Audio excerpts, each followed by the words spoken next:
আজ আমি তোমাদের আমার কলকাতায় ঘোরার গল্প শোনাবো। আমি তোমাদের আমার আগের ভ্লগেই বলেছি যে আমি ঈশিতার সাথে কাজের সূত্রে কলকাতায় এসেছি। গতকাল সব কাজ শেষ করে আজ কলকাতায় ঘুরবো বলে গতকাল অনেক রাত অবধি আমরা প্ল্যান করেছি। অবশেষে ছোটবেলার ইচ্ছে পূরণ করতে মানাই আমাদের নিয়ে এসেছে আর জোড়াসাঁকো ঠাকুর বাড়ি, আমাদের সবার প্রিয় রবীন্দ্রনাথ ঠাকুরের বাড়িতে। ছোটবেলা থেকে ওনার লেখাগুলো যেমন ছেলেবেলা, জীবন স্মৃতি, এগুলো পড়ে পড়ে বাড়িটা আমার কাছে ভীষণ চেনা মনে হচ্ছে।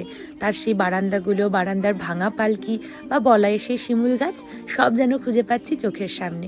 কিন্তু মন খারাপ লাগলো যে এখানে হাই সিকিউরিটির জন্য ছবি তোলা ও ভিডিও রেকর্ড নিয়ে অনেক বাধা রয়েছে।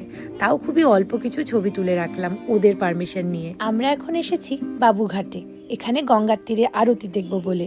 কিন্তু আজ জগদ্ধাত্রী পুজোর বিসর্জন জন্য আরতি হবে না। আমরা আগে গরম গরম চা নিলাম, তারপর এখানে কিছুক্ষণ সুন্দর সময় কাটালাম। গঙ্গার হাওয়া, ঢেউয়ের শব্দ, দূরে ভেসে যাওয়া আলোর শাড়ি, সব মিলিয়ে মুহূর্তটা ছিল অসাধারণ শান্ত। মনে হচ্ছিল শহরের ভিড় হট্টগোলের মাঝেও কলকাতা যেন নিজেকে একটু থামিয়ে দিয়েছে আমাদের জন্য। কথা বলতে বলতে, গল্প করতে করতে এমনভাবে সময় কেটে গেল যে বুঝতেই পারিনি কখন সন্ধ্যের আলো রাতের রূপ নিল। বাড়ি ফেরার পথে দমদম প্রাইভেট রোডে একটা সুন্দর মেলা চোখে পড়লো। কত রঙের আলো, কত রকম জিনিস, দামগুলো একটু বেশি, তবুও আমি লোভ সামলাতে পারলাম না।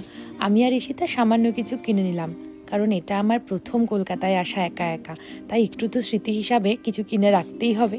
তাই অনেক কিছু কিনে নিলাম, আর বেশিক্ষণ থাকলে এখানে আমি একেবারে টাকা পয়সা শেষ করে চলে যেতাম।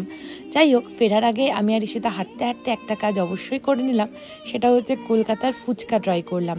রাস্তার ধারে দাঁড়িয়ে ওই টক মশলাদার ফুচকার স্বাদ নিয়ে আজকের দিনটা শেষ করলাম। আজ কলকাতায় শেষ রাত, কাল ভোরের ট্রেন ধরতে হবে, তবুও মন ভরছে না। খুব তাড়াতাড়ি নিয়ে আসছি পরের দিনের গল্প। Thank you.